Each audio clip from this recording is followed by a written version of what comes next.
Hey everybody, it's Bust with Expedition Trial number 210, and let's see what we run into here. Cool, it's a Lulu. I know we haven't drafted Lulu in ages. I tend to think this collective support's pretty garbagey, but let's see what comes of it. They've put some changes in here recently, and we'll see how this goes. Come on, bud, you got a teammate showing up. But as far as these other ones go, if you're just looking to go straight for your 7, this is a fantastic Callista to be starting with. I think she's a tier 1 champion as it is, and starting out with one of the just ultimate build arounds in Wraithcaller and a good early game play in Vile Feast. This is just an incredibly good start for this Callista. Yeah, come on, bud. So with this one, I would recommend trying to take any Shadow Isles champion in the second pack if it shows up, and if it doesn't, you probably want to try to find a Demacia champion or a Targon champion to try to either take advantage of the Dead Allies theme out of Demacia or the Nightfall theme out of Targon. But and then over here in Cloning Program, I think this is a fairly weak set of cards. I would really only look at Vi as a supporting role champion in a deck that's looking for an interactive champion. I just don't think this theme is ever really worth pursuing. It takes too much work. You're supposed to be using cards like Cloning Program to shuffle back alley barkeeps into your deck so that you can play more back alley barkeeps into the future. It's just even when things go right, the payoff just isn't quite high enough. So we're going to end up in this Lulu here. It does have a few of the changes already showing up in it. They took Swole Squirrel out of this, out of Collective Support. We used to run into this problem to where everything between Fey Guide, Fuzzy Caretaker, and Swole Squirrel all cost 4 mana. It was just too easy to clog up the 4 mana spot. But the Swole Squirrel is out, so now we can kind of completely focus on the Fuzzy Caretaker, which is also reduced in cost down to 3. And so we'll see what we're able to put together here. Let's take a moment. We'll get it pulled up on the site. If you're not familiar with the site, it's ftpbus.com. We're over here in the Expedition Helpers section, and we're just going to scroll down to Lulu and see what we're working with in these cards. The way I typically talk about drafting this Lulu deck is just all based on Flower Child. The way that this tends to work out the best is, if you can play Flower Child on 1, anything like Young Witch or out of Targon, if you can play whatever the 2/2 for 2 is that gives 2 health, and start leveling up these Flower Childs. If you're able to give it the +2 health on your second turn, then having a 3/4 unit to go forward is a pretty big deal. And so we do look to actually build towards the Flower Child. Young Witch is what lets us keep up our early game aggression. And then it's just kind of go from there to see if we can't put together an ultra aggressive early game focused deck. The problem that we run into with these decks is if we aren't playing any units on the first turn, let's say we don't have a turn 1 play, our turn 2 play is Young Witch. Like, what are we doing on the second turn? We're just attacking for a point of damage, and then we can never block with Young Witch.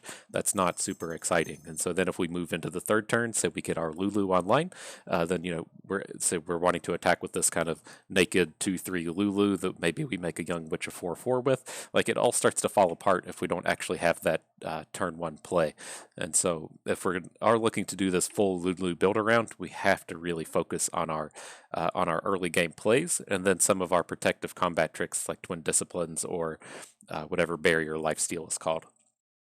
So that's Lulu in a nutshell. We'll see if the second pack brings us something we would prefer to be building around, like Tarek, but we'll have to see what's in the cards here. That's an interesting Zed. I do really like Zed with this this kind of theme. He does really appreciate being given a bonus with even like a Fuzzy Caretaker. You're making a Zed a 6 attack unit. It's a pretty big deal.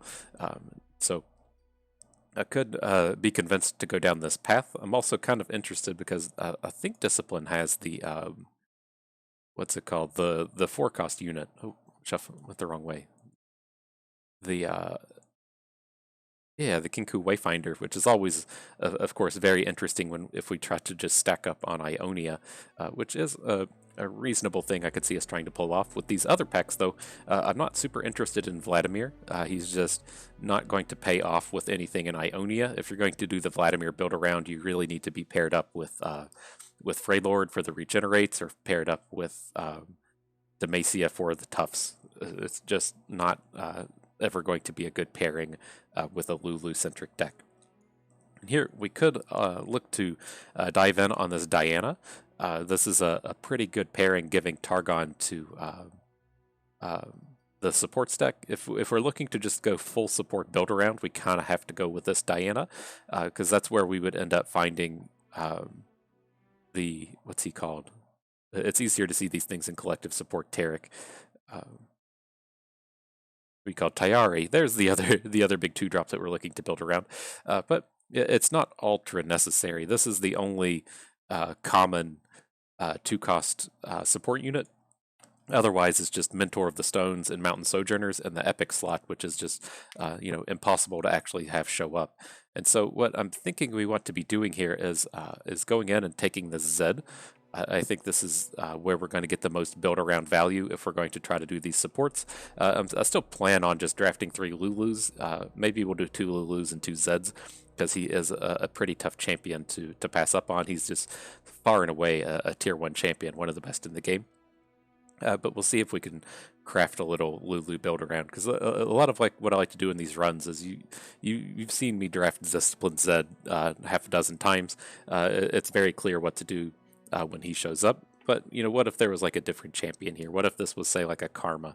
Like, what would we do if Karma showed up here? If we were running to just go after Diana, or if this even, say, something like a Shen or a Lee Sin, and we want to just build to this Lulu. I don't want to just show up and draft the best thing every time. We would have taken that Callista in the first pack. And so I kind of want to see what we can do if we do plan on drafting around this Lulu. And I think we will approach it with Zed. So let me get him pulled up here real quick. I know there's a few cards in this pool that I'm actually pretty excited to be looking towards. We did take a moment to stop and talk about how important the 1-drops are, and this does have a premier 1-drop in Inspiring Mentor. To a lesser degree, it also has access to Sparring Student. And has access to Navori Blade Scout. So we do have this, big collection of 1-drops that we can actually look to build towards. Has Young Witch, the other unit that we're looking towards. I think this is actually the most important support unit we can be trying to find. And it has some of this elusive package that we're kind of perhaps building towards, with Green Glade Duo being the premier elusive in the game, and Navori Conspirator giving us perhaps a little bit of value out of things like Inspired Mentor. So I think there is a lot of overlap between these two pools and what we're actually looking to try to pull off. I think we'll be looking to be in this kind of like aggro elusives, because it's always good to be giving a even a Kinku Lifeblade, turning him into a 4/4 with a Lulu. It's pretty easy to pull off. So I think I'm on board with the Zed. To touch back on this this Diana here, I will be open to taking a Targon pack at some point in the run. The way drafts work, if you're not familiar, is you can draft up to 3 factions, and your factions are locked in after the 6th pick. So if we do manage to find a Targon wild pick or synergy pick in the next 4 packs, then we can have them show up throughout the remainder of our trial here. But I'm kind of interested to see how this pans out. If we maybe can find a who are they called? The Kinku Wayfinder? Or, if we just want to try to stick almost solely to Ionia, or if we want to kind of branch out into something else.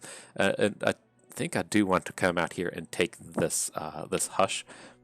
This is a pretty good Inspired Mentor, and we are going to want to pick up 1 Fey Guide throughout the run, but I do want to see if we can get these Targon cards to show up. There's a few cards that I would really like to spike out of Targon, be that Pale Cascades or Tayari, or either of those epic support units. So I do want to have some Targon in our deck, and I think this is a fantastic way to go about it, with a great combat trick in Hush, and then Star Shaping is kind of the premier top end that we'll be looking for. We don't really want to have a bunch of expensive units in our deck. We want our curve to kind of stop at 4. But having something like Star Shaping give us access to expensive cards with getting value earlier in the game. Okay, Cool, and everything's showing up. I'm excited to pick up these Kinku Wayfinders. I think we really can push this one drops aggressive kind of theme and take advantage of them with the Wayfinder. And these other packs are fairly weak. It'd be cool to pick up Sneaky Zeebles. This is some of the top end that we'd be looking for here. Just sort of pseudo gives all of your units fearsome for a turn, in addition to being an elusive unit. But we don't want these Stellacorns. This is pretty terrible. I am a little upset about having to take a Navori Highwayman. This card is garbage, but we can't take these Bilgewater cards. There's not enough in Bilgewater we want outside of just jamming 1-drops into our deck. So we have to let these go. And then I want to stay heavily towards Ionia, and the Wayfinder is a huge build around to that end. Okay, interesting. Here's the Pale Cascade we'd be looking to take, but we have a Greenglade duo, which is just too important here. We are going to try to draft towards Elusives, and picking up 2 top-notch Elusives is pretty good. So the big thing that we're going to be focused on kind of from this point forward is we want 1-drops and we want elusives. These elusives over here just aren't quite good enough, so I'm happy to at least take the support unit here. Fuzzy Caretaker giving either an elusive, a +3 attack, or if we're able to get these support chains going, all around fantastic unit. Standalone is okay. It's a little expensive for a combat trick than we would like, but it's not so bad to have in our deck. And this is an absolutely fantastic way to be picking up Targon. Mountain Goat's kind of one of the premier 2-drops, has a Flower Child as the 1-drop we're looking to find. This is absolutely perfect. Okay. Alright, this is a fairly weak pack. I think we just have to take the Sonic Wave Scales of the Dragon. We can actually get pretty good usage of Sonic Wave out of this deck if we're able to find more Young Witches. This kind of quick attack challenger theme is all around pretty powerful to be doing, and then you can get some kind of like adjacent value out of this if we have a big board where challenging a unit that we plan on boosting with Young Witch and then giving the +2 attack to a Kinku Wayfinder or something. There's a lot of adjacent value you can get out of this Sonic Wave. And Scales of the Dragon also plays well to the Young Witch kind of theme, if we can find them. I mean, we've only got one Young Witch up to this point, but hopefully they'll make an appearance throughout this run.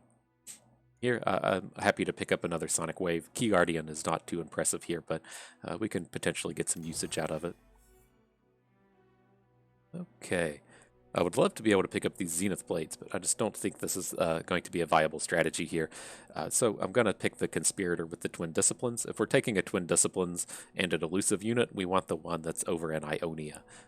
The Shadestalker is going to take a bit too much work in this style of deck, especially since we only have one drop up to this point. Okay. Crescent Guardian is a pretty reasonable unit with a support in here. I'm usually willing to go up to like 5 or 6 off-color cards if we're going to draft an Allegiance build around, but I don't think these are quite what we're looking for here. I think I want to go for the Jeweled Protector and the Deny. The Jeweled Protector is exactly the kind of top end we're looking for here. He just gives us a whole bunch of stats. He's really good with these elusives, especially Kinku Lifeblade, and he does give us some additional value out of our recalls in Navori Conspirator. Deny is not something I'm huge on in Expedition, but it is still a pretty reasonable card. Okay, alright, we have to take the 1-drops here. Shadow Assassin's pretty meh ever since she lost her point of attack, but it has a 1-drop in it and an elusive. That's just exactly what we're trying to find at this stage of the draft. Okay, and Flower Child Pix. Pix is pretty horrible, not gonna lie, but the Flower Child's what we're looking for here. And, if it gets to this point to where if we're able to pick up 2 or 3 Kinku Wayfinders, then having this additional 1-drop in Pix is ultra important. We'd rather hit a Pix than nothing with our Wayfinders. Okay, cool. Pair of 1-drops, perfect. Again, we could have managed to get 2 Zenith Blades in this run, especially stacked up with Mountain Goats, but it's not that super important. We'll be okay without them. These 1-drops are just everything that we're looking for. And beautiful, we can get rid of this Highwayman for a Greenglade duo, just getting rid of one of the worst cards in our deck to pick up one of the best units in the game. Absolutely fantastic. Cool. So I'm moderately happy with how this came about. The thing we're lacking is we didn't pick up any of the interactive elements. So like we didn't pick up a Will of Ionia. We didn't see any sunbursts. We passed on all of the whimsies that we saw. So we'll need to pick up one of those at some point throughout the run. we can't really count on Hush to carry us the whole way. And then beyond that, we didn't see any young witches, which is fairly important in what we're trying to pull off with this run. So that's what we'll be looking to pick up in the trade picks. I think our curve looks pretty good. We did pick up a big chunk of 1-drops there towards the end, which is fairly important. It's just the young witch is the glue that that holds everything together here, between making the 1-drops good in the later turns, making our sonic waves good, making our support chains happen with like the squirrels, and so that's hopefully something that we can find throughout the remainder of this run. I was really hoping with being in Collective Support Lulu and a Discipline Zed that both had access to young witches. I was hoping more of them would show up, but wasn't quite the case here. With this one, I think we can just keep everything here. Key Guardian is by far the weakest card that we have amongst these, but we're just got to be in this all-in Zed draw here. We could have arguably thrown away Flower Child, since we do intend on just curving into Zed, but I think we'll be okay. Even picking up the Green Glade duo here is just pure Elusives draw. You should have a tough time interacting with the Zed anyways. It would have to be essentially just be a single combat. Hey, Krabby! That's my resting face.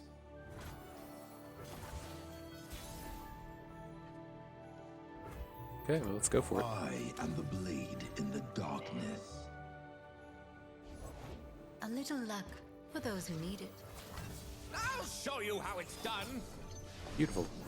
Inspired Mentor trades with everything. He really needs to be getting in a Zed block here, where he's just going to be losing value from Mountain Goat. Oh no, pretty cool. Pretty cool. This is not the way. With him holding back his... Oh, he's just going to let us flip Zed. I am the shadow. This is the classical draw that made Zed so powerful. Just 1-drop into duo into Zed. It's just such an incredibly tough curve to deal with.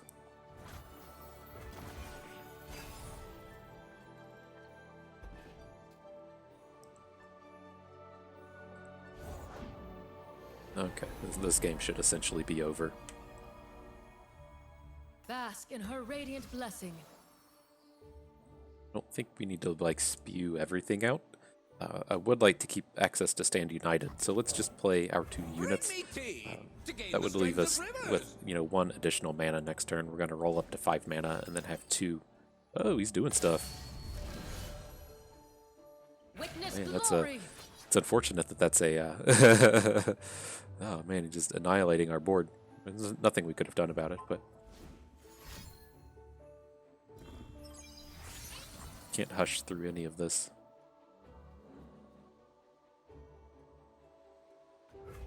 Alright, well, hope we can chunk through this last bit of chip damage we need to end this game. We're going to be able to get him down to 2, and then we'll just need to find an elusive to close this out with.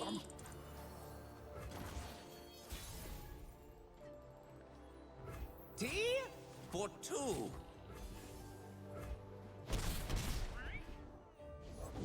These jewels are more than mere trinkets. Awkward state. Should have maybe cycled this Key Guardian, but I think this is okay. Is that either Shyvana or Soraka? Okay.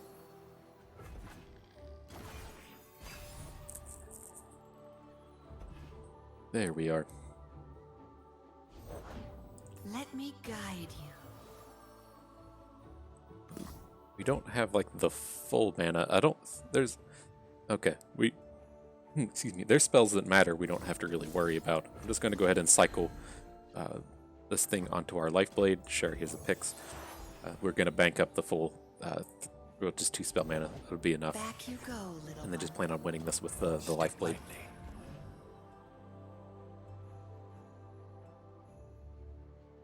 You leave me no choice. Okay. So we're going to want to Pix through this Lifeblade. He could have a... Alright, let's keep adding to the board. He could have a Star Shaping, which would be kind of awkward. But we can deny through a lot of the cards that would cause us problems here.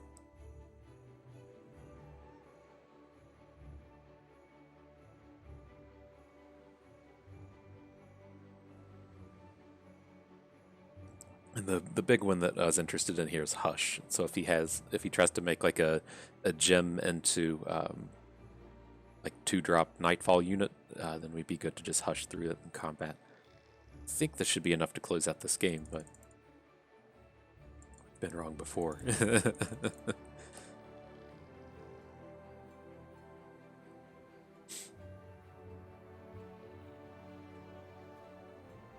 I do believe the way we want to line up this attack here is to do Young Witch into Kinku Lifeblade and then Pix into Flower Child, so that he can't put the Stellacorn down here somewhere on the left and gain a point of health. Like, I don't really want him putting Stellacorn on Pix and gaining a health before our Elusives get to do combat damage. It's like he might have just rage quit though.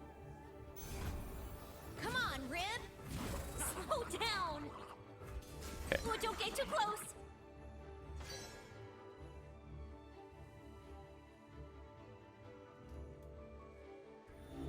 He got a little upset at our board.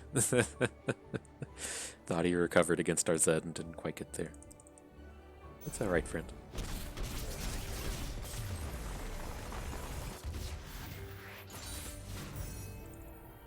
Okay, and so yeah, I still am kind of intent on drafting some Lulus here. Yeah, you can see where the raw power comes from in Zed and why I prefer just to have 3 of those. But I would like to give Lulu a bit of a chance here. And I mean, if we're going to give her a chance, this is the pack to do it with, having Fuzzy Caretaker along with the removal spell. And so it's the things that we were talking about we needed to pick up, whether it was Will of Ionia or Sunburst or Whimsy. We found a Sunburst, which is beautiful. And then the Fuzzy Caretaker can fit in these support chains.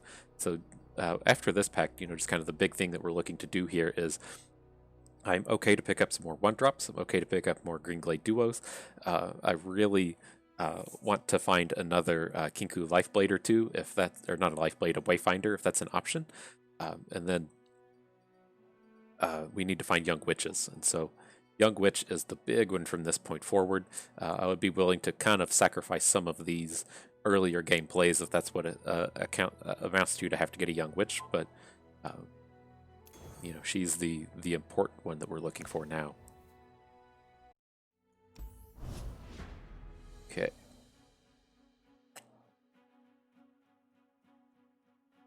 So we got that one out of the way. If you're new to Expeditions or you didn't play in just the classic set only, that was just the way that the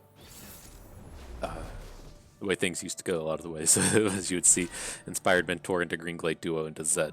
Just incredibly soul-crushing and challenging to deal with draw. Here, we can hang on to the Mentor, look for a little more juice. I don't see a reason to start with Flower Child if we don't have a support unit yet. So let's at least boost the Shadow Assassin. Try to keep this aggressive front going. This is Shyvana Lee-Sin, sure. I'm something of an aspiring trichologist. Okay, I don't really want to have to be spending cards onto this Egghead Researcher. So I think we're good to just pass. Well, that's awkward, right? Because with the makeup of our hand, we want to be using Jewel Protector on Shadow Assassin, but it's going to take forever. So I think we're fine to just go ahead and drop Mentor. We'll go ahead and drop Flower Child, and then we're really just planning on playing Shadow Assassin and attacking, unless we find a good support unit next turn. If we could support like Young Witch into Flower Child, that would be pretty huge. Researcher's just so good at shutting down our board. We might just have to slam into him anyways. The Order rewards its faithful.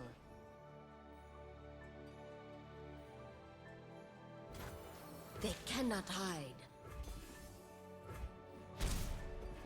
He's gonna start getting a lot bigger than us. I'm not real convinced we're ever going to get to attack with any of these non-elusive units. We'll do a touch with Sonic Waves. You must have some unique insight into dragons. Most are cruel, vicious, and deadly. How much do we want to invest in this Shyvana? I'm fine with slamming a Twin Disciplines into this, I think.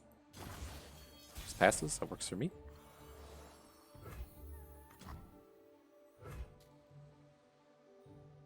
We probably just have to Jolt Protector this one. If we're going to look to get our value out of Elusives, we need to drop this guy. I have to assume he's probably doesn't have a combat trick, right? If he wasn't willing to send Shyvana into our units, he probably doesn't have a barrier or a twin disciplines or whatever it would take for that to be good. Okay. And technically hook this out of the way. I don't think that seems fantastic. Falls. We're good to just push forward with this Elusives plan. You got it. Oh, more stuff. Chain vest, okay. All the cards on Shyvana.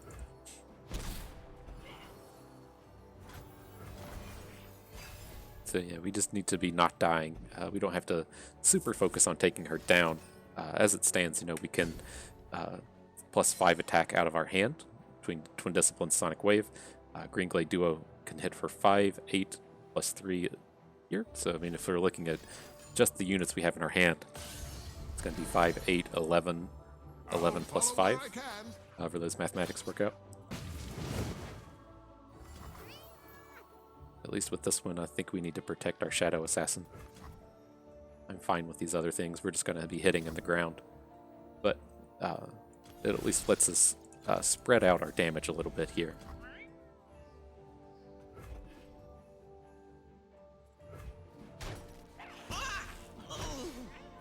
Be free, Lou. Everything's better with company. Says you. This is a moderately scary Fuzzy Caretaker to play. If he has a single combat for our Green Glade Duo, that's a bit of a huge. It's a bit of a huge issue, right? So let's just go ahead and pass.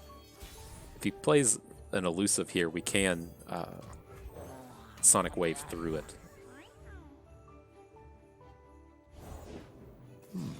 Easy to dragon? I will play my part.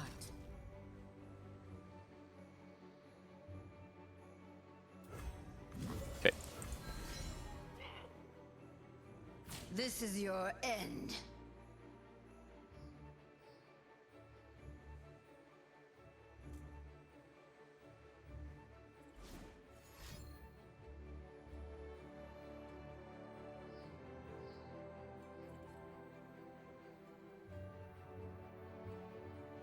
You got something. Something's happening.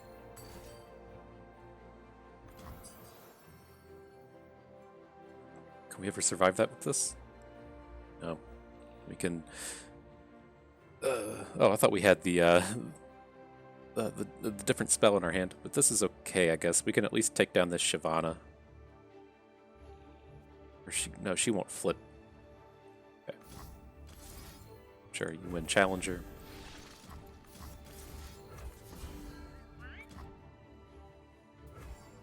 Oh no. What did we mess up here? Oh, both of his dragons are striking. Oh no, that's so bad. Oh, that's so bad. I wish we could... Alright. I love that the Oracle's Eye is in the game, but I wish there was a way that you could see how these things would pan out before they actually happen. Now I take to the sky. Damn. We probably can't win this now since he's going to be able to Shyvana strike down our Shadow Assassin.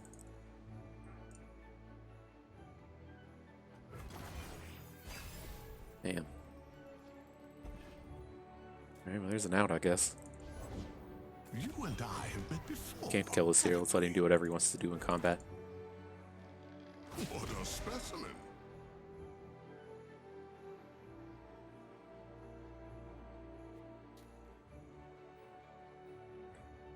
So what I think we're going to need to do is we got a Key Guardian, our Green Glade Duo.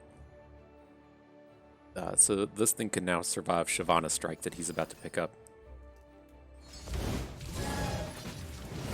Okay. Might as well block this. We're never getting it through an attack with the Inspired Mentor.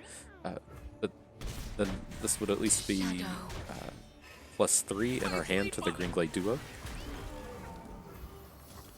So maybe we can just get enough going next turn. Lulu helps to that end as well. The Yordle here's with me.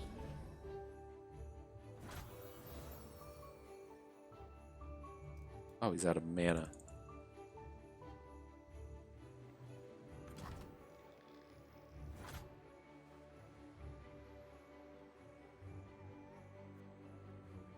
Lulu won't affect this thing's ability to attack.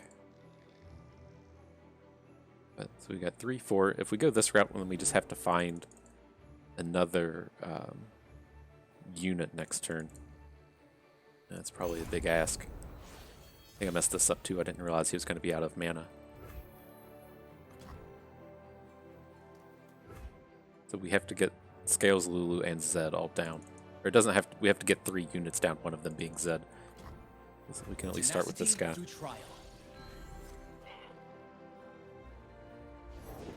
Fine day to be in the field, eh, soldier? Maybe we'll get to see the dragon up close. Okay, this one's over. Well, I guess he might do dumb stuff. What else can we say? He might do something dumb and not hook our Green Glade duo, but we have to assume this one's over. Follow the tracks.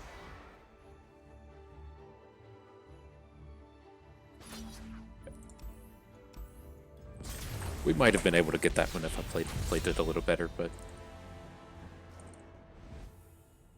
think that is ultimately frustrating. One of the things that, like, you know, they added the Oracle's Eye, which is huge. I love that they've added that to the game, but you know, I really wish we'd be able to see what something was going to do before it panned out with that addition.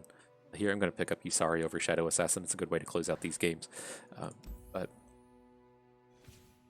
there's just like so many weird interactions in this game, and there's no rulebook to it. That, you know, am I just supposed to know that, you know, Spell Shield won't stop Judgment? It's weird, right? Like, you can, Spell Shield will stop a single combat, but Spell Shield won't stop Judgment. Like, how are you supposed to know that without just having like a gigantic body of knowledge? And it would be nice if, you know, you could even put burst spells on the stack to see if what was going to happen with the Oracle's Eye. If, like, in like Magic Online, you could hold like control to keep priority. Like in Magic, you can play multiple cards in the same turn, but as the kind of the time-saving feature, you play a card and it just passes. But then if you want to maintain priority, you can hold control or alt or something. It'd be nice if we could do that with burst spells or something to see what was going to actually pan out.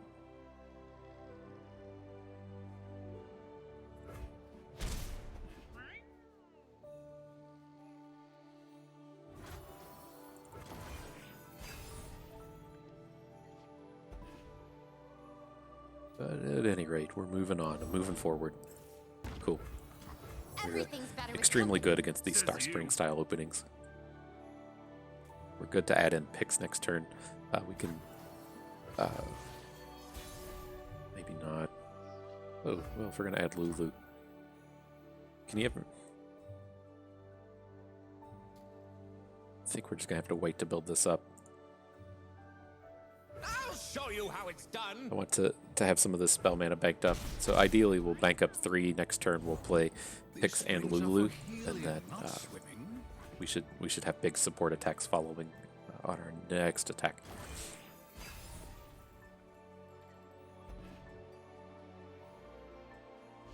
Just better than Lulu here? Probably is.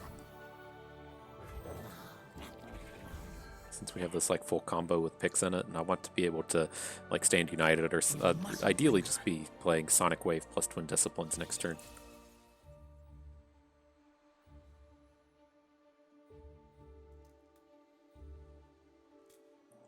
Whatever this idea he had here was, I would just take it. The worst thing that can happen to us in these situations is if he has a combat trick to survive. So if he attacks with 3/2, we block, and then he plays whatever like gain 2 health card is, and we lose a unit. That's the worst thing that we can have happen. We want our units to be getting in and dealing damage, and you know, this mentor coming in for an additional 2 points of damage is much better than getting that card out of his hand. So with these, we need to support Fuzzy Caretaker, and then Fuzzy Caretaker support Green Glade Duo. So it's going to look something like this. Full speed ahead. Then if we want to pull out one of these to protect our picks, I don't think we're going to want to, but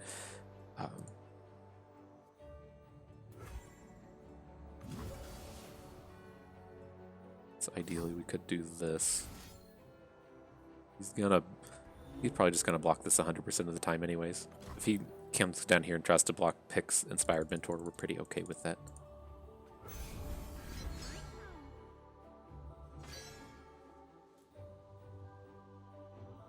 This is outrage!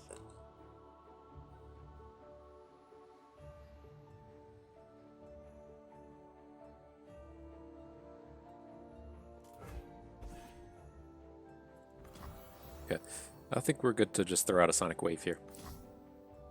He's got to spend his mana somewhere, or spend his life gain somewhere. I'd rather at this stage probably just be going face.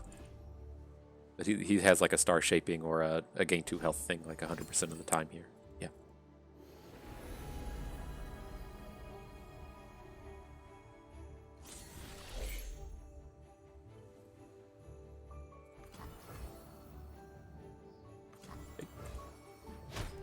My sweet one!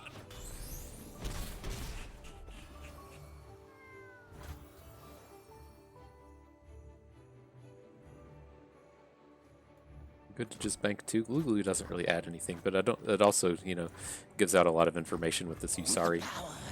This is okay though. Easy game. Easy peasy.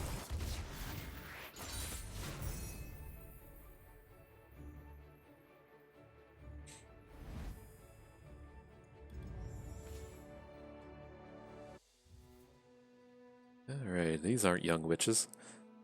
So what would we like to do here? I don't want this Wayfinder. I'm kind of cool with getting rid of picks. This just isn't a very good unit. The Lifeblade's not the worst thing we could have. I think I probably prefer Caretaker. I don't really like these Lifeblades, but I mean, we can't just count on all of our Elusives being Greenglade duos. That's a pretty big ask. So let's actually pick up the Spirit's Refuge. The barriers are extremely good when we're trying to get these turdy support units into combat, just to guarantee that we can get some multiple attacks out of them. Oh man, what did we win? Reveal him. Boom, recall, nice. Just open some packs. It's so nice being in a game where you don't have to open packs. Like when I was playing Hearthstone regularly, it's like the new set would come out and I would just buy like 200 some packs, and I don't care. Like I don't want to sit here and watch all of the pack opening happen. I get that a lot of people like to see that, but I just want to play the game. And there was never just like open all. I had to sit there and just jam on my keyboard for half hour while all the packs opened up. I guess that's, you know, about as first world problem as it gets, but I always found it to be quite annoying. Then as far as this hand goes, I didn't really want to be starting with 3 support units. You know, we're not going to be able to play some of these until turn 4 or turn 5. So I want to just go ahead and get them out of the way.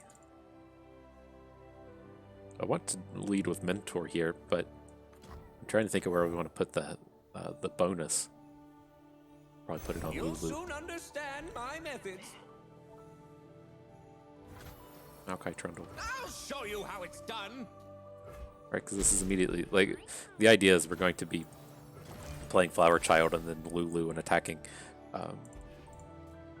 And so if this is just going to get boosted right up to 4/4, the bonus isn't going to do anything. Same as if we try to boost up Fuzzy Caretaker. And this is ultimately this is one of the big problems with this deck is, you know, we really need a 1-cost combat trick. We haven't seen any rushes. We haven't seen, no, Targon just doesn't have any. But like, we probably just have to open here. I'm okay with just dropping Fuzzy Caretaker. If he trades with something, it's not horrible. But I don't think we can play Lulu and just have her given up here. Right, because so many times they just play 3/3 here, right? That's our big problem with this board, is he's going to play Avarosian Hearthguard or whatever the thing is that puts a Yeti into your deck. Just so many 3/3s for 3 in Freylord. If he doesn't have it here, like, this is just such a huge boon for us. Winter take you. So we can at least still attack into this stuff, but Tea for two. My life for Avarosa. that's ultimately fine. Or if he blocks and we get a spell out of it, that's fine as well. Interesting.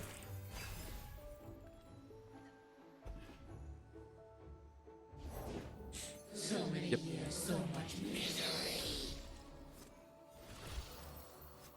So here, I'm just going to goat.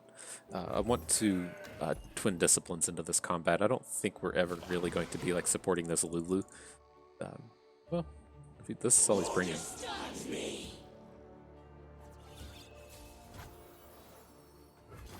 Wow. Wow. What more can we say to that than wow? Okay. Wow, I made a familiar. Oh, whoa, behave! Who's a hungry little munchkin? Find them, catch them. Sure. That doesn't change anything. So, we need to do this, this, Guess we're and the rest of our units. Show you how it's done. Oh, don't get too close. I'm gonna put Croccolith in front of Lulu, which is okay. The rest of this board is very good for us.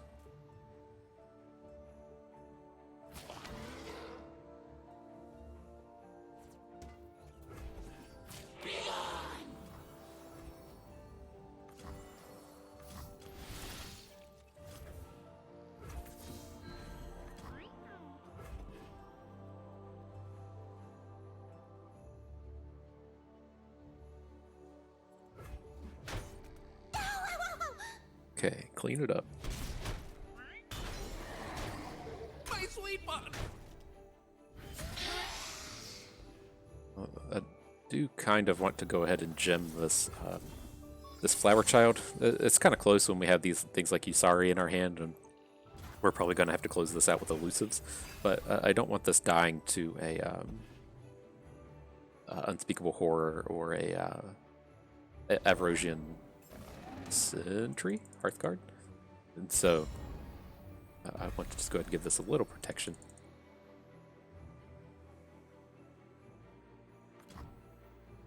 Here, I think we're good. Like, I think from this point forward, we're going to be fairly all in on the Elusives plan. We have to deal with this Wanderer. I think we probably have to deal with both Croccolith and Wanderer, although we can take a Croccolith hit and not have it be horrible. So,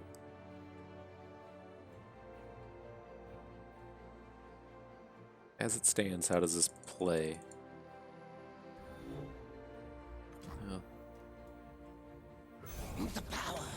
Add Usari, we're going to hush here. We're going to take a hit from both of these. That doesn't change anything. Okay. Fresh meat.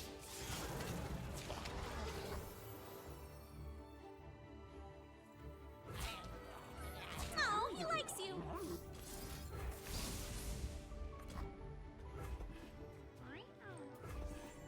I don't know. I don't know if we'll have enough time doing it this way.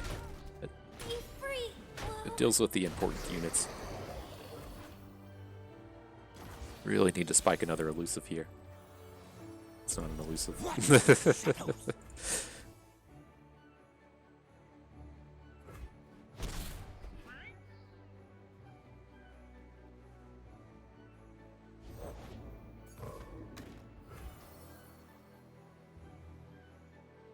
This is excuse me. This is dangerous, but I think we need to go ahead and excuse me, sunburst here.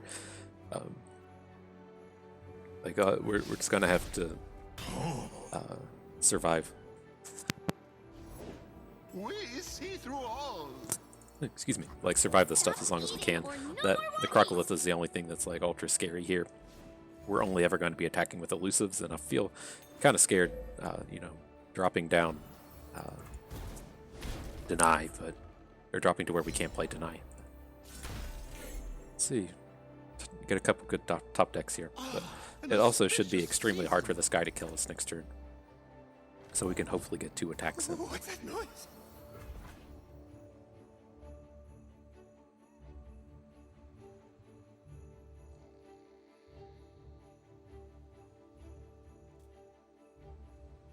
And to see what good draws we have here. It's not a whole lot of them, although star shaping would be particularly choice. Tremble before the winter's 4, claw. 6, 7. Okay. Oh, hang on. We'll take what we want. 4, 7. Okay, we're still fine.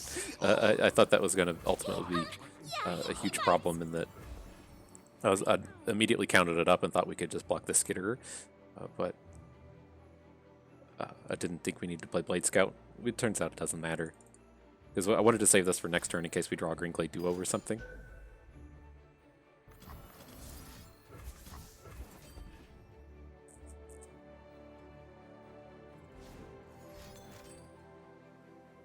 Okay. This will be a good winter. Sure.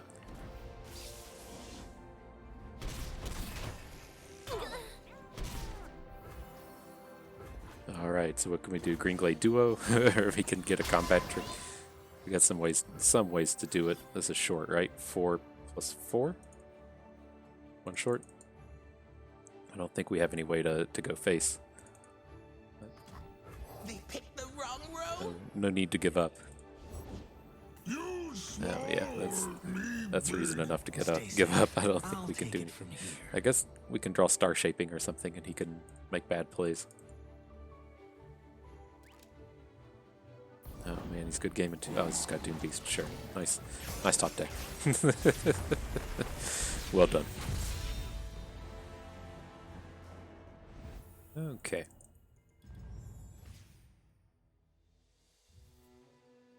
So let's see. This is certainly an upgrade. Picking up a Conspirator or a Green Glade Duo. It's just the all-around top-notch elusive that we're looking for.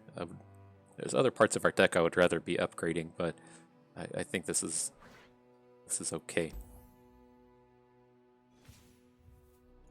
I'd rather be getting rid of the cards we don't want for, as opposed to, you know, I'd rather be turning our 3 quality cards into 5s instead of turning our 5 quality cards into 7s. If that makes sense, right? The total strength that we would be upgrading is the same, but we're getting out much lower quality cards from our deck.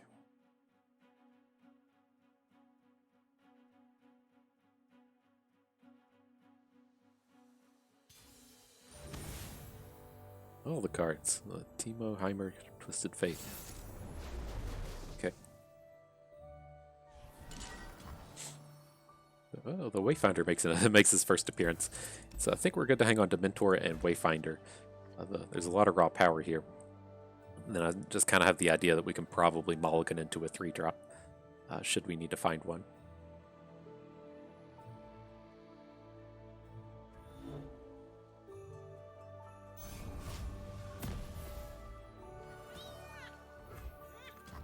Okay, I believe we want to be boosting our Wayfinder. It's pretty tough for this Fuzzy Caretaker to survive combats, right? We just don't have the Young Witches to fully pull off this curve to where you know, he can get the health boost and not die to just literal everything.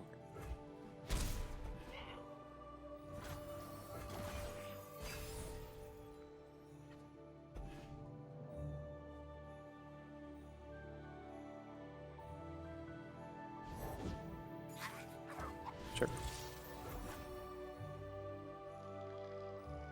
I'll trade if that's what he wants to do.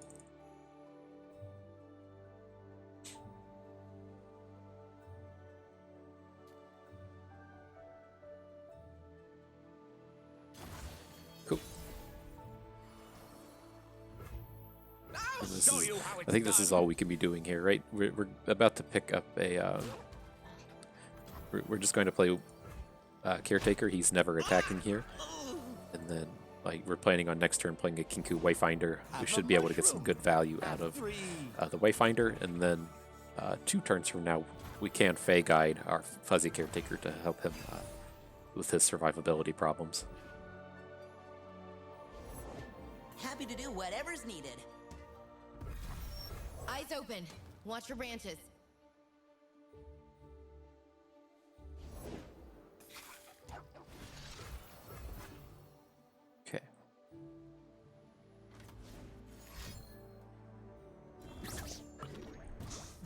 grow up so fast. Sure, that's aggressive.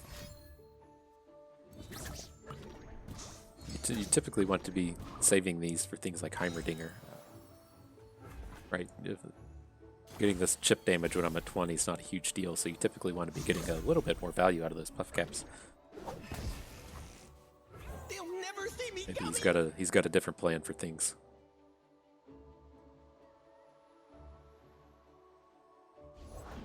Deal me in. What is that? Red card just kills our 2/1/1s? Or 2/1 health? That's not Says I horrible. don't share. Like the worst thing about that is it lets his like 2/1s block Kinku Wayfinder. Keep your head down, okay? Get the drop on him. Slow down.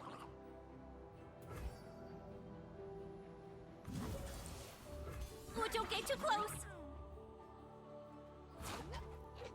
Sure, boss. Sure, boss. In for 6. Okay. Protect each other. Let's see if we can't just push in with these elusives again. I don't think we ever really have to worry about Twisted Fate.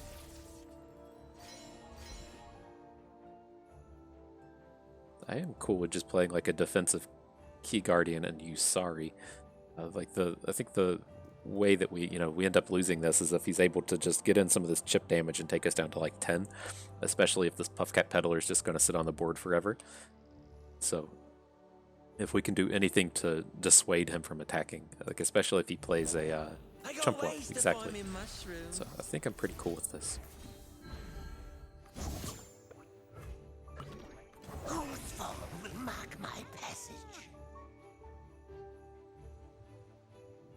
And I do believe we're repping lethal next turn, right? 6, 10, 12? Yeah.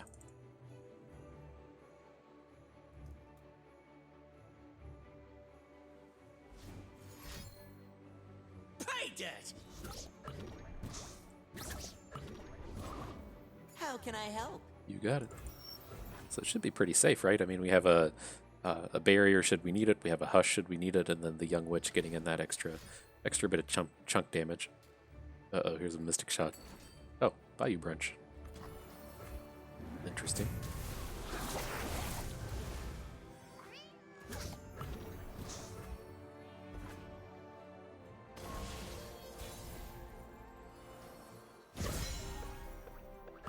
Alrighty, I think we're fine. Carrots can fly, Rib. This is serious, Bree. I think we're fine.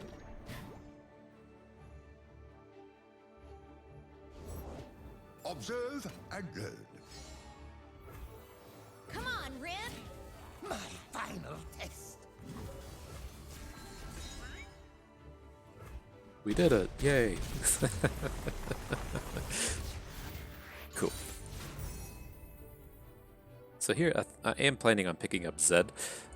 This is a touch awkward with these Lulus and Fuzzy Caretakers just clogging up the board. Oh, this is like this is like as bad as Zed could ever be. What does this Tarek look like? So many Fuzzy Caretakers running around now. I mean, I'm not opposed to just diving in and taking Tarek. Lulu's flip is good in Whimsy. We get out of this a third Caretaker.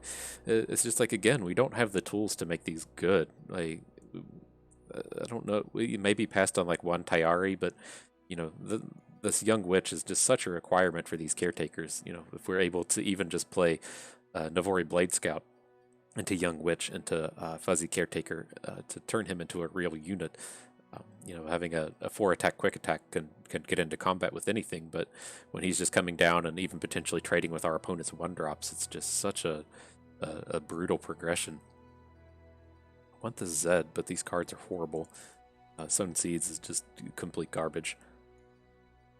What spells do we have with Tarek? We have a handful of gems and the Mountain Goats.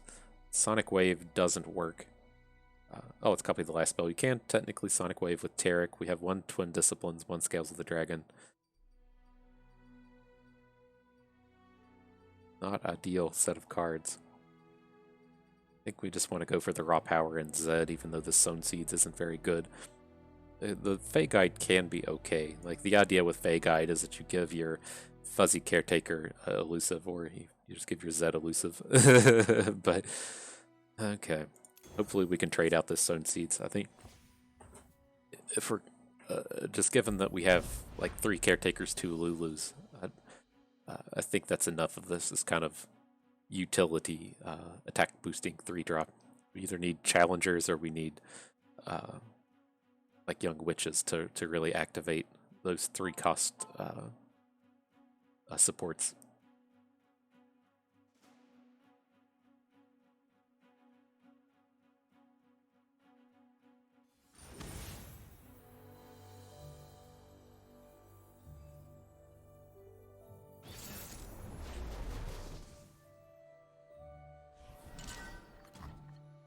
Okay, Mountain Goat's always a good start. Everything else can go.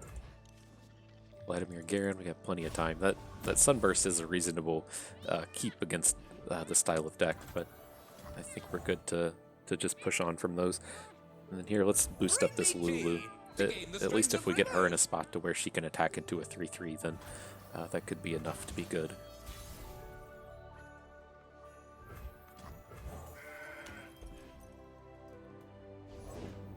You'll live, probably. Okay. And then, you know, a lot of times you like look at this board and be like, man, this feels bad. We're trading our Mountain Goat into his no value 2/2. I don't think that is the correct way to look at that. I think the way we look at that is we traded our 2-drop for his 2-drop, and we ended up with an additional card at the end. And so. Yup, that tasted purple. Tasted purple. I think this is reasonable. Oh, he doesn't even come in for an attack. Alright, so this will be a good open. Let's use all the colors. Fine, fine. Here comes our twin disciplines. Oh, sure.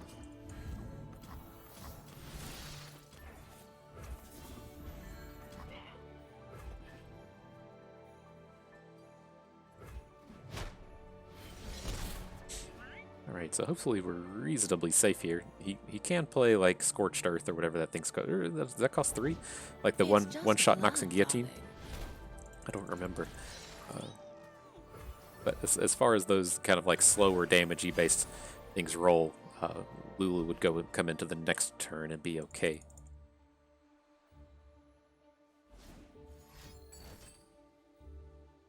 Don't approve of that.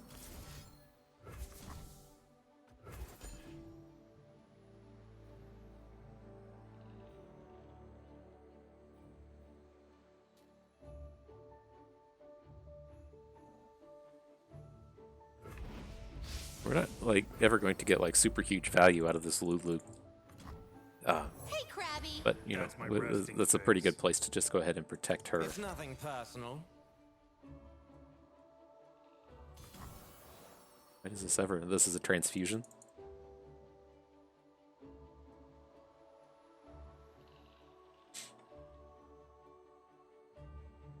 So how does this either go? We can either cycle transfusion if we want to block with Mentor here. You can cycle transfusion into a. I think. I mean, do we ever just consider that we're just not going to attack with above ground units anymore? We're just going to be attacking with Yusari Green Glade Duo, and then just take this. I think that's fine.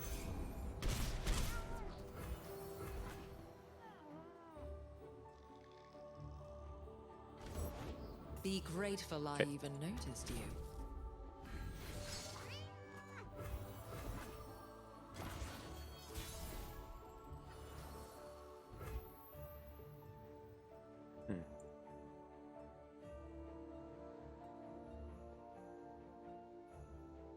How good is this now in the face of if we consider transfusion to be what's coming out? Because then we can give Lulu a +1 attack to attack through the whatever the bonus was going to be, wherever he's going to put it, and force a trade. And then the idea is next turn we can Key Guardian Yusari to block. Okay. These are dangerous lands.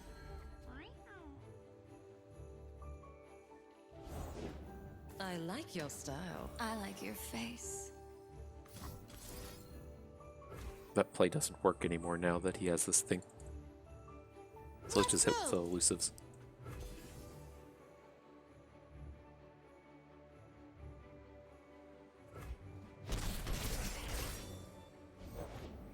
And I believe I want to just hang on to these gems for whatever elusive we're able to attack with next turn.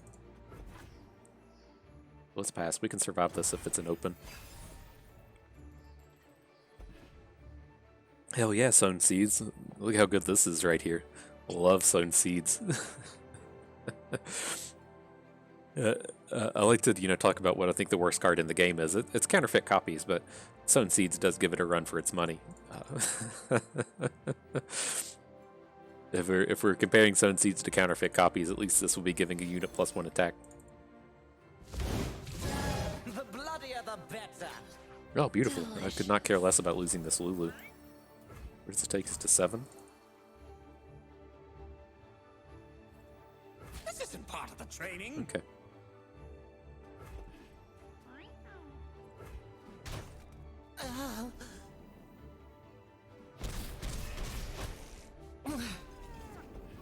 Cool. Let's see what we draw before we just run this out. Flower Child, sure. Whose fall will mark my passage?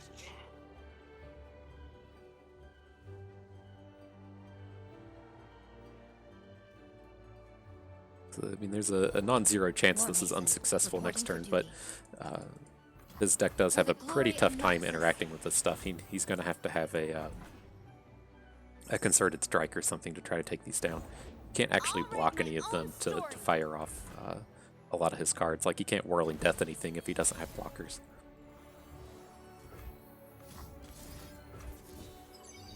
They'll never see us coming.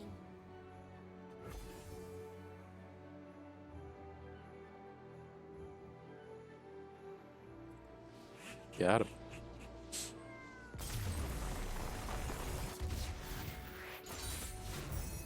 So cool. Young Witch made an appearance just right at the end of the game when it wasn't relevant. Jeez. Okay, well, let's see what we can pick up. Again, not stuff we're real jazzed about seeing. This Greenglade Elder I do not like. And I should say in this style of deck, there's decks where he's good, but I prefer this in even just like mid-rangey Shyvana style decks, right? Because what's going to happen with this, and the same thing that you run into with Sown Seeds, is we want to be making this curve of, Inspired Mentor into Greenglade Duo into Zed.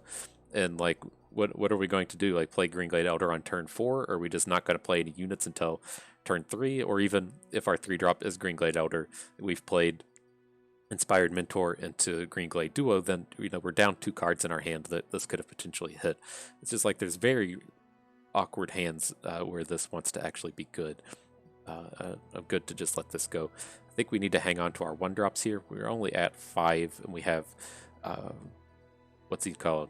We do have the Kinku Wayfinder. I think we just need to hang on to all of our 1s, and then I don't want Shadestalkers. Our 1 Sunburst is too important. So we did see cards that I would like to trade out, like Key Guardian, but just not for something good. So I want to get rid of like this Key Guardian. I want to get rid of this Sown Seeds. Kind of okay with getting rid of Fade Guides if that means picking up Young Witches or Tyaris. So we still need a lot of work out of these trades.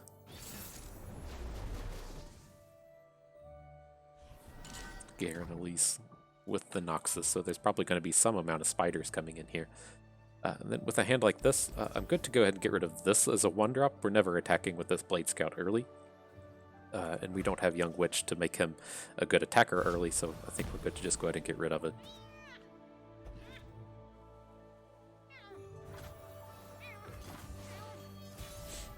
Okay.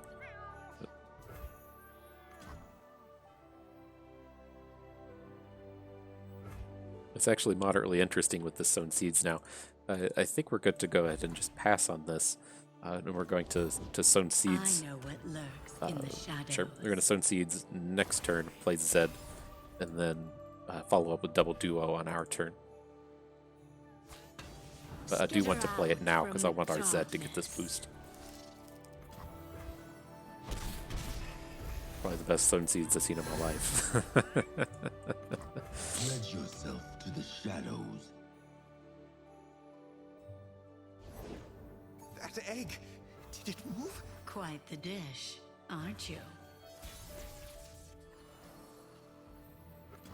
Everything's better with company.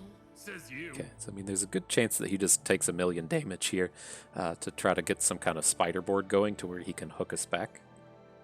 I don't feel like there's a whole lot we can do about that. But the big thing will be that with our 1 spell mana banked, we can stand united next turn and protect 2 of our units. Okay. Hang on, Zern. Hang on, Fuzzball. Hey!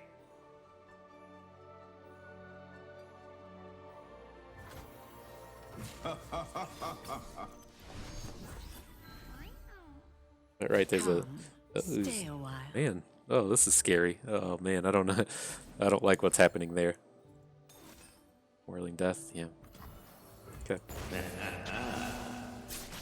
Come on, bud. We need your help. Get up here. Yeah, come on. We've made the most of you. Okay, at least he doesn't have the crawling sensations.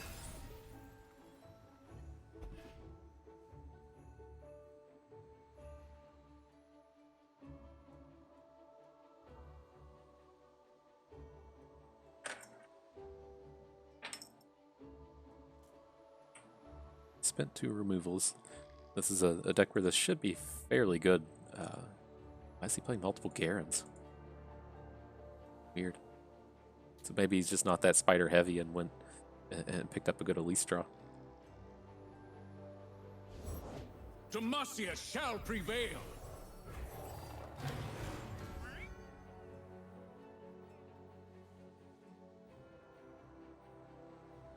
But this is pretty reasonable. He's going to have a tough time racing this Kinku Lifeblade as things go with the with the Lifeblade. Yield or perish. Take whatever combat trick he has here.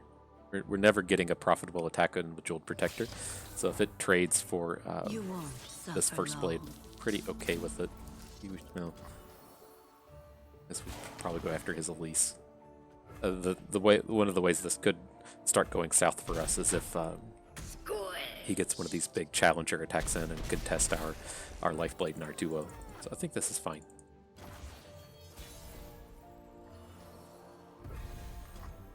They cannot strike what they cannot see. And if we need to, we can always Sunburst this thing down. I'd prefer to save Sunburst for like Garen, but it can get some work done.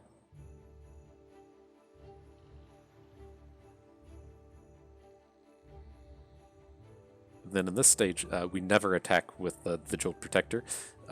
You know, if we're coming in with just these 2 Elusives, he can't block. And then if we come in with the Protector, he can, you know, block the Protector with the first blade and then Whirling Death down one of our units. So it's extremely low value out of this Protector. You know, if it's good, then he just blocks it with like a Spiderling, and if it's bad, we really just get our board annihilated.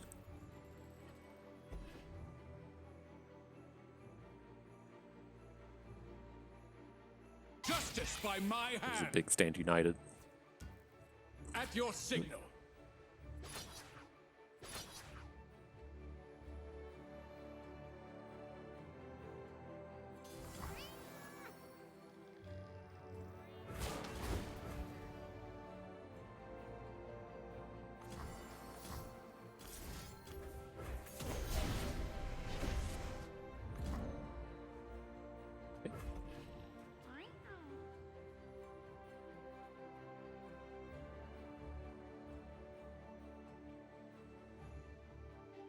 Should be in a pretty decent spot after that. There's an argument to just like not block with this Jeweled Protector so it has 1 health, because the idea that we're going to have now is we're just going to play Fey Guide on Jeweled Protector and open attack next turn. Maybe that's not enough.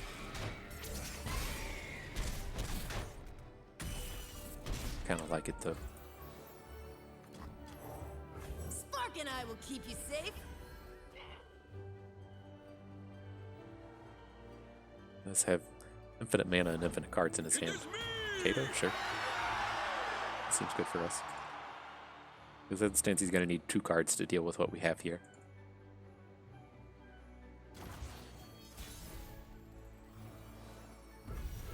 advantage is mine.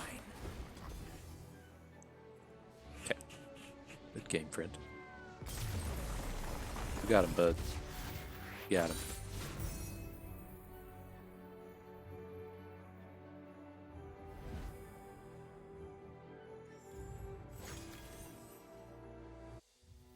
Let's see, cards we want. Anything for the Sun Seeds, essentially. I don't want Grandfather Rummel, but I mean, he at least kind of plays a bit to the themes that we're doing. With the, at these late game spots, just playing 8 attack overwhelm spell shield is good enough to close out the games. A lot of these spots where we're just playing Usari to hopefully close out the game with these elusives. So we got our Sun Seeds value. Let's get it out of here now. Okay. See if we can't dive into that final battle here. Oof. Goodness.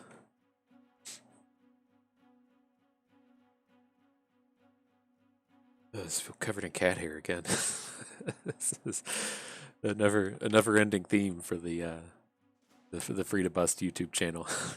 Just dude with cat hair in his face and mouth the whole time.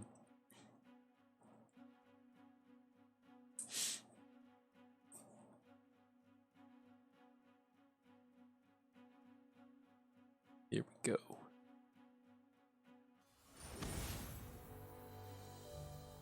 Double Garen with Lucian Fiora. I have to assume that this is an elite deck.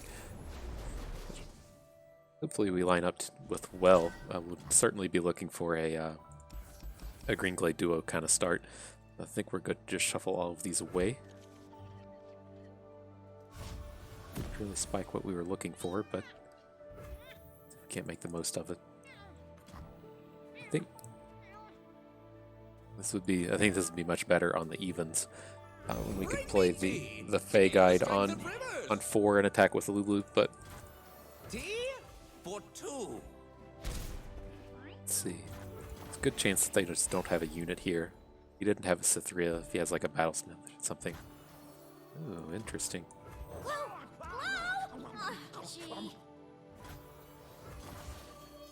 So, I'm good to add Zed here. If he has a barrier to kill our Zed, then that's unfortunate. But like the huge amount of the time, he's just going to add a random 3/3 here, like barrier into our Zed, and then just not have anything to do. I'm not like super worried about this Fiora. He's playing 1, right? We can't just sit here and worry about this Fiora going OTK on us.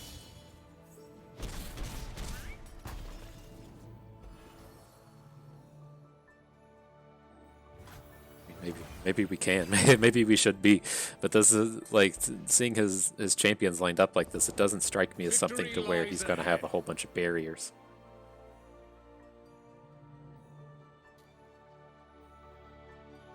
Okay, let's let him attack first. He's going to hook in our Flower Child, and we're just going to lose it. Touch unfortunate, but.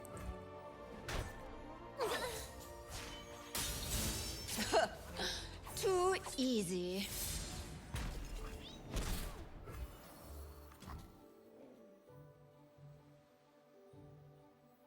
There's nothing a good giggle can't fix.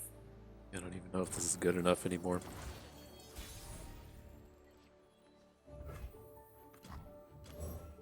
Spark and I will keep you safe. It's probably reasonable. Samo. I was trying to determine if we should have perhaps just pivoted to doing They won't like things this. with the Kinku Lifeblade. Off we go! But I mean, if he takes a huge chunk here, then there's a good Precision chance that and grace. we can just win on our next attack. Your move. Okay. We're going to have to keep this Twin Disciplines mana up. It's really not expecting this deck to be able to have so much value out of this Fiora. Like, not only is it like the only copy in his deck, but he's had the 2 barriers up to this point. Oh. Fuck this going wrong. Just get this shit out of here.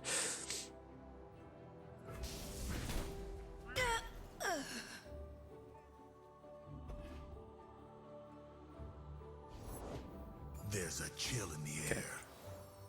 Like if you're gonna be lucky enough to hit the Fiora with 3 barriers along the way when you only have 1 copy, then we get to be lucky enough to try to pull this off with the top deck Sunburst. I think we need to prevent just the big chunk damage here. It should be pretty challenging for him to actually win with this Lucian.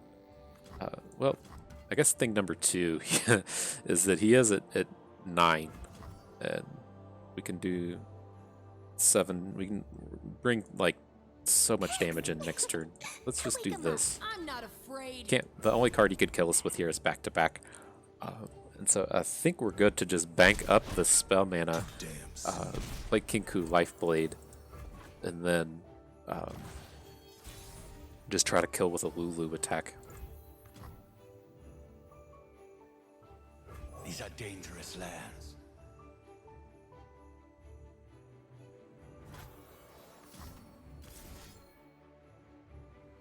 Really? Well, we can do this with Deny, right? The card that we have to worry about here is like a Concerted Strike. We can deny through that. No, we can't. We have to spend 3 mana on Sonic Wave. So, well, let's hope for the best. Skipping's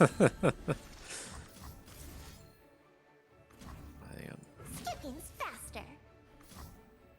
It doesn't work completely right. We have to pop this Lulu.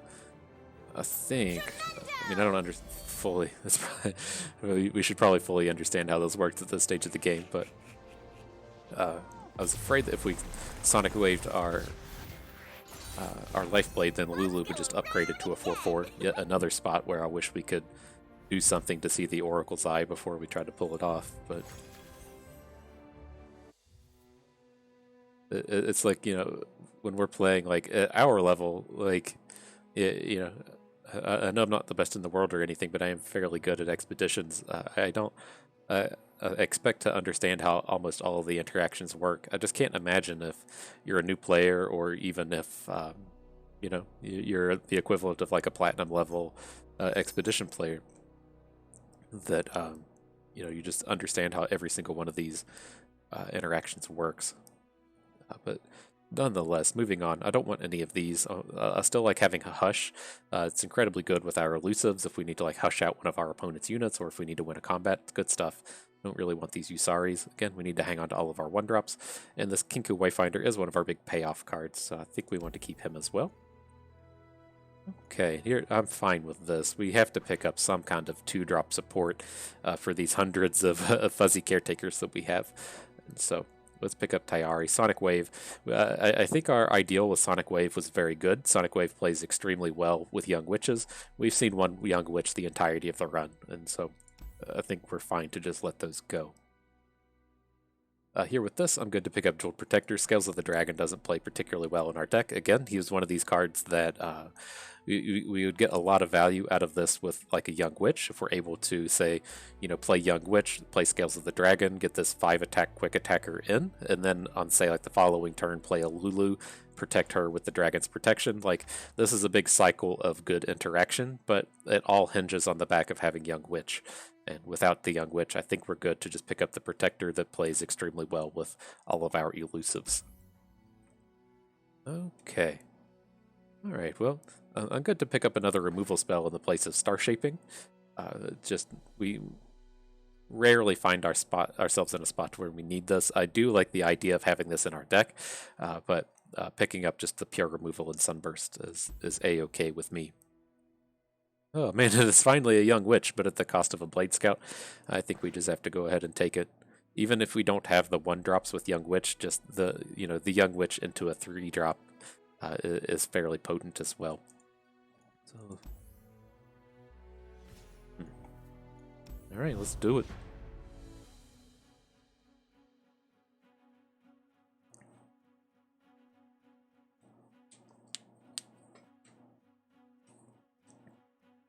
Ooh. We're just like 4 1-drops away from where I really want this deck to be. Like 1 Young Witch, 4 1-drops. Let me get the trades out of here I want. We got a good looking deck, but maybe I should have moved on from the Kinku Wayfinder at this point. It's just like I have like these ideals of what we need for these supports to be good. And you know, the problem, one of the problems is that if you don't have enough units on the board, then support isn't any good. And the Kinku Wayfinder really lends toward that. And I do like the Kinku Wayfinders as well in these decks that just have a ton of like 1-drops in it, because they become such horrible draws late in the game. Alright, Don't think I won't unmake let's you get to because moving. I Get will. the Zed draw here. It's weird seeing this. I assume this is like double Darius, like 2 Darius, 1 Elise. But quite sure how that pans out. It's really weird to see Darius over here on the left, because this, I would imagine, almost all the time it's just a real spider-centric go wide deck that really wants to have 3 Elises in it.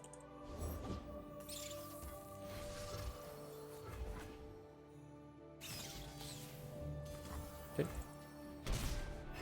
All right, well, let's start chipping away at the board here.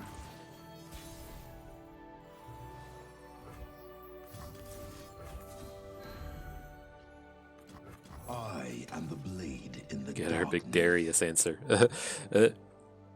It's probably hard to remember at this point. It's a lot easier for me to remember everything that happens, but we did have like, oh fuck, multiple runs where like every time we encountered Darius, we just had like the sunburst to completely nug him and end the whole scenario. It amuses me that when we jump into these games and have sunburst appear against this guy. I've gotta get out of here! Okay. Well, I mean, we're about to have a humongous support attack here, so hopefully this all pans out well. Like, what else can we say to this? Play number 1 went away with our Zed falling, but I mean, we're gonna have humongous support chain. Sure.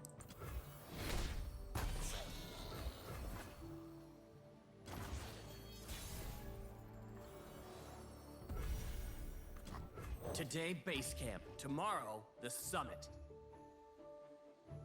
This can't be good, though. We play so poorly into him just playing any 5-drop. At least, like, Noxus Shadow Isles doesn't have a whole lot of good ones. At least as far as this deck is concerned. This is typically, like, a really go-wide deck. And the only thing that I would, like, really be concerned about dropping would be a Ogre. Whatever Go Wild Ogre is called, the 4-drop trample thing. But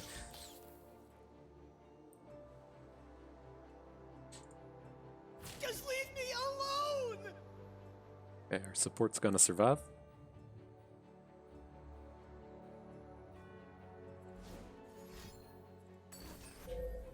Okay, this is extremely bad for us. I have a little bit too much utility here.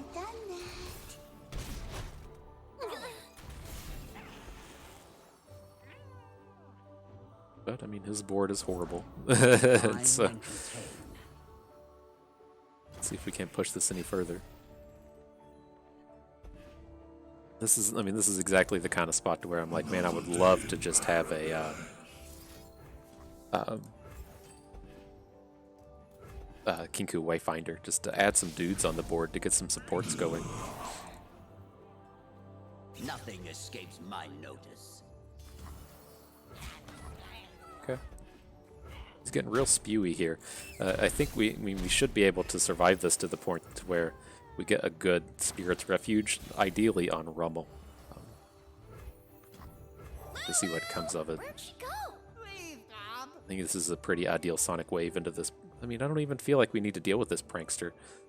Let's see what he adds.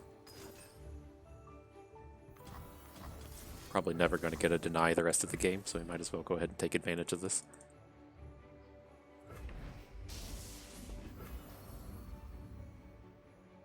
And then let's at least approach this in the safe way. I can't. Let's just bank. I can't bring myself to actually Sonic Wave down this Phantom Prankster when we have Rummel Spirit's Refuge in hand.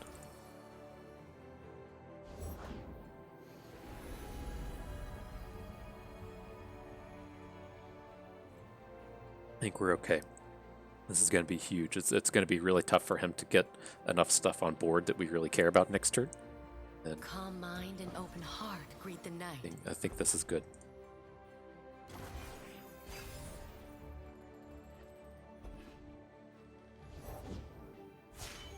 They will bleed for Noxus. I have my orders. How greedy are we allowed to get with this Darius? So he could +3 attack Darius. Let's say that's what happens. If I'm not gonna live in this world where he has like a Might and Elixir of Iron, or like 2 combat tricks. Let's say he has 1. I guess he could also have a Doom Beast or something, which is troublesome. The thing I'm trying to consider here is if we can play Jeweled Protector, boost Rummel. I think we're in. I think this is fine. And with the ideal with this is if he does play some kind of combat trick, then we can at least Spirit's Refuge out of it here. Hearts unshackled. This reeks of a brother's bond.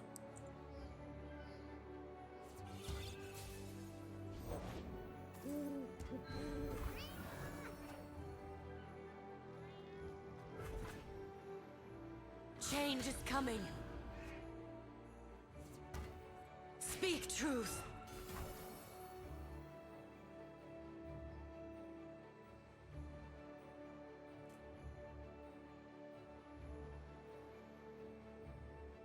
Okay, so we can't Sonic Wave here.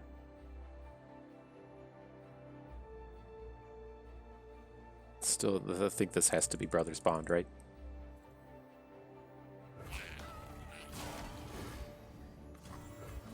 Oh, get back over here. So you just have to be able to block everything. And then we're gonna have to Spirit's Refuge on our Jeweled Protector after the fact. You're gonna be sorry.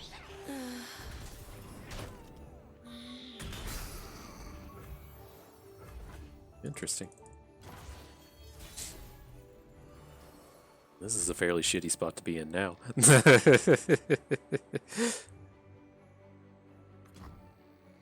Argon always delights me.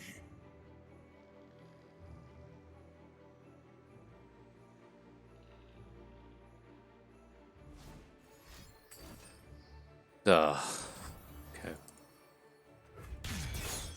I mean, I don't think. I mean, we certainly would have had more health last turn if we. The other way we could have gone about that was to play Rummel, Brothers Bond, the units we have on board. Maybe. I think. Hang on. I think I do like that more. Let me get that back up here. Okay. Yeah, I've got this pulled back up. I thought about this and I see it. I've punted this hard. I don't like this at all now. I had like completely in my head that it's like, how are we going to be like interacting with this Darius? I know that we're not going to kill him, because like I don't want to be putting Rummel in front of Darius, because this is how we're going to win this game, right? We're going to get Rummel down. We're going to get some kind of big attack in with him.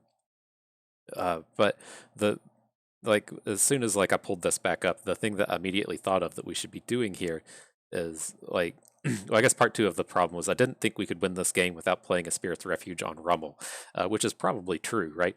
The idea that we had here was, we're going to keep taking this chunk damage from the Phantom Prankster, and then the way we're going to get out of this is with Rummel, and we don't really care if Rummel dies because we're going to have these support units that are still good. But I had it like locked into my head that if we played Rummel here, he's just going to die. We have to put Rummel in front of Darius, then he's gone. Then how do we make a lifesteal play to get ourselves back out of this? And the thing I didn't stop to consider is what if we play Rummel, we give the health to both of our units here, and then block Darius with our Fuzzy Caretaker. And then the spot this leaves us in, even without knowing that he's going to play Fearsome Dog, like if his follow-up play is still like a Brother's Bond or something, we can put Rummel in front of his other dudes, and then we can attack with Rummel next turn. He has to block with Darius, or maybe not block with Darius, but either way, our Rummel is already on board, and then we're free to either like make a Sonic Wave play, which is probably how we would take down his Darius. Like we can do all of this stuff next turn. But I never stopped to consider what if we boost our Fuzzy Caretaker and our Young Witch with Rummel, and then use Rummel on a block somewhere else. And that's what is the loser in this game. And so, like, we went differently. We played Jeweled Protector to boost our Rummel, which, as far as like the state here goes, this is still fine. We can put Jeweled Protector in front of Darius. Still really thought that he had a brother's bond, given the way that he kept pushing this, the 2-1 out in front of the board into these bad blocks. Right? Like, why is he going to ever attack with this thing unless it's just to get a point of damage in from the Phantom Prankster, which isn't enough for a kill. So if we know that he's going to have to be blocking next turn, why is he attacking with this? Brother's Bond is the only thing that makes sense here. Or any other combat trick. Seems like he has some kind of combat trick here. But we decided to boost up the Rummel in our hand, which that's not good enough. And so, yeah, then moving forward, he played Fearsome Dog. And with the addition of Fearsome Dog, we have to block everything, and our board is just fucked. And so we can't even do these things to where we attack with Rummel with a quick attack, because we have to put Young Witch in front of this thing. We have to give up our 2 big supports. Maybe we could have kept Young Witch behind, except that we were losing our 2 big supports. But like, I had it in our head that we were going to get hit with Brother's Bond. And so if we just put 4 health in front of Darius, we're going to take 6. We're going to take 7, 8 from here. We're going to be 1 damage from Fearsome Dog, and then we just die to Brother's Bond, and that's why I felt like we had to block with Young Witch. But if we look at this board here, if we consider what if we have a we would have spent all of our mana, so we would have just had the 2 spell mana. Like, how would this have looked if we had Rummel? We could have put our now 3/8 unit in front of Darius. We could have put what is this, Rummel in front of the Young Witch, which is still kind of scary. Or we could have put Rummel in front of this thing. We'd have had a lot more health. I think this still would have gone poorly. Because how would that have worked? Well, we would have taken 2 from Darius. If we put Rummel here, we would have risked losing him. Maybe we would have just put Young Witch here and accepted that we're taking 6. Then we still died to Brother's Bond. We still would have had to block everything. That would have been tough to get out of. I mean, him having Atrocity kind of is what it is. There wasn't anything we could have done about that, other than maybe if we would have put Rummel in front of his Darius. How would that have looked? Then at the end of this whole sequence, Darius would have been dead. This thing would have been dead. This would have been dead. We wouldn't have had any units. That's tough. That's close. But I think I would have been much happier here, like at least this stage, like right here.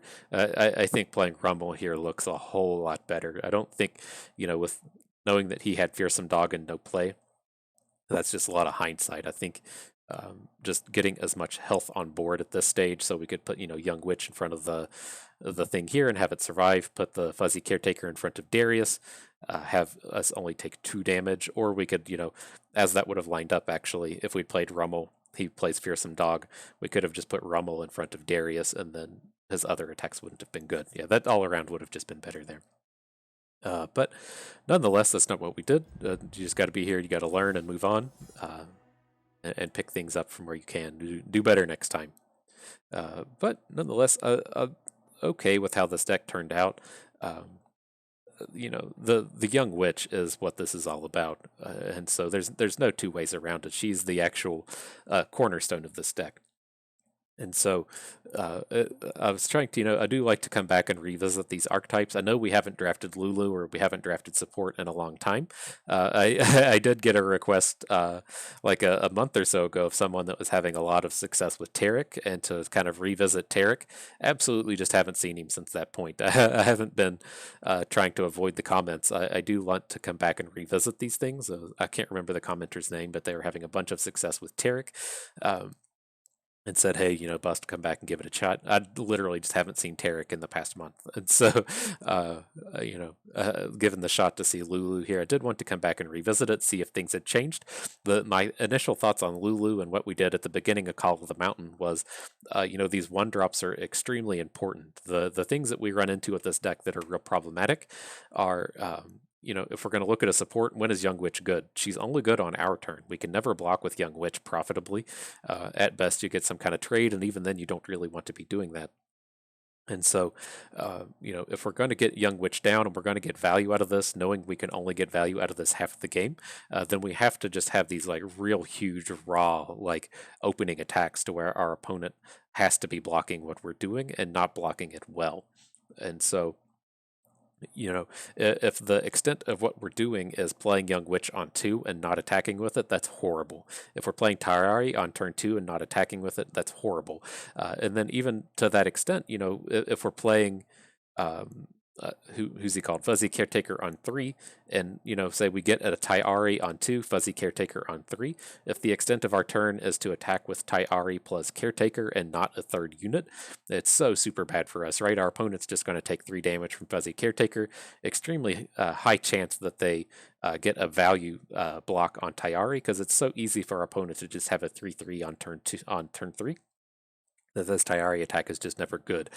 And so, if we're wanting like this chain of supports to be good, we have to be having a 1-drop, even if it's just Inspired Mentor, right? Because things change so much. If we say Inspired Mentor Tyari, and then Tyari gets the support attack in with Caretaker, and so we're hitting with, a now 3/2 Tyari, the full the full boosted Caretaker into a +3 attack Inspired Mentor. That's like a real attack for our opponent to have to deal with, but it completely falls apart if we don't have that 1, 2, 3. And so I still think the same truth holds as far as all these support goes, is that these 1-drops are extremely important, and you really need to be packing 8 or 10 1-drops in your deck to just kind of ensure that those show up.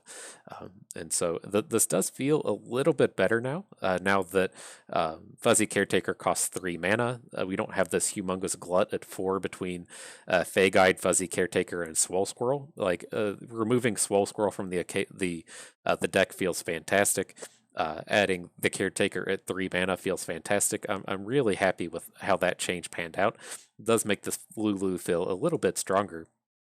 But, if you're tackling this deck on your own, I think a lot of the same rules from the beginning of Call of the Mountain still apply. These 1-drops are extremely important. If you're able to find 1-mana combat tricks, those are extremely important, right? We had a lot of these games to where we just couldn't attack with a 2-cost unit, or couldn't attack with a Fuzzy Caretaker, because we just didn't have that trick to deal with our opponent's 3/3. And so if you're able to add in Rush or Radiant Strike or whatever, any of these 1-mana combat tricks, extremely important. But as we saw in the beginning, Young Witch is what really holds this deck together, even if that's just, say, playing Inspired Mentor, attacking with Young Witch, and then Inspired Mentor being a 3-attack quick strike. There's just so much damage that you're able to chunk in with the Young Witch. She makes our 1-drops good. She makes our attacks with our 3 and 4-cost supports good. She's just a pivotal key to this deck, and what you should be extremely going out of your way to find. And so that was so important for the supports. And then what we were putting together with the rest of the deck, let's make Kinku Wayfinder good. Let's make things like Sonic Wave good. All of these things hinge on us finding Young Witches. So if you do look to draft the support deck on your own in the future, I have to absolutely say the tier 1 card to be taking, the thing you need to absolutely go out of your way to find, will be this Young Witch. Then kind of at tier 1.5, 1.75, you need to be picking up these high quality 1-drops. And then beyond that point, you can kind of figure out what the identity of the rest of your deck looks like. If you're, as we did here with Zed, the elusive plan with Green Glade Duo is what we're going to be looking for. That kind of gives us some sideways value out of things like Fey Guide, getting some additional elusives, gives us some bonus attacks that we can get in with Fuzzy Caretaker. I do like the additional synergies we have between supports and elusives, but that's what you're going to be looking at beyond that point. If we call Young Witch to be the tier 1 here, these kind of Flower Childs, big 1-drops is our tier 1.75. I would say also value 1 Sunburst or 1 Will of Ionia or 1 Whimsy, but you're kind of like tier 2. The first one is extremely important. The second one is not. And then from that point, try to find some synergies. And so You know, I did like to call out that, you know, we have these Sonic Wave synergies that pair up with Young Witch. We have these Elusive synergies that pair up with these supports.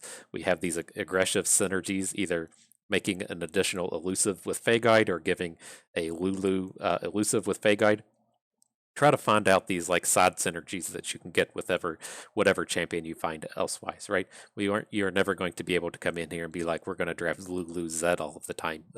But a lot of these same things apply if, say, you're drafting with Diana or you're drafting with another Targon champion, which is more common with Lulu. You know, take a moment and stop and think what you can piece together, some of these additional combos that you can be pulling off. That's what's really going to push your deck from being a 2 or 3 winner up into a 6 and 7 winner, is when you have all of these side interactions and additional value plays that you're able to piece together. But that's going to do it for this run. We do have some rewards that we can click on here. Let's check out what we get out of our epic capsule, and we'll call it a day. All the shards all the time are what we get out of our capsules. Well, hey everyone, that's going to do it for us today. I hope you enjoyed our run with Lulu and learned how to support a little bit better. I hope you had a good time watching while you were at it. This is Free to Play Bust, and we thank you for being here.